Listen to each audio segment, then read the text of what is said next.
Большой спорт возвращается к привычному режиму тренировок. Свои двери вновь открыли стадионы. Можно заниматься и на уличных спортивных площадках, беговых и велосипедных дорожках, но по-прежнему соблюдая все меры предосторожности. Вместе со спортсменами на первую тренировку вышла и наша съемочная группа.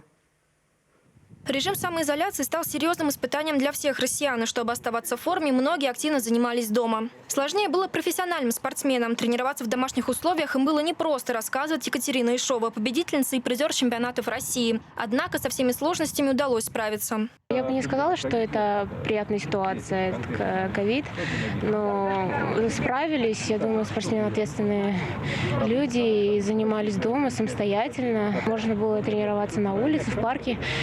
И этого было достаточно. И хорошо, что открыли сегодня стадион, где уже можно полноценно начинать работать.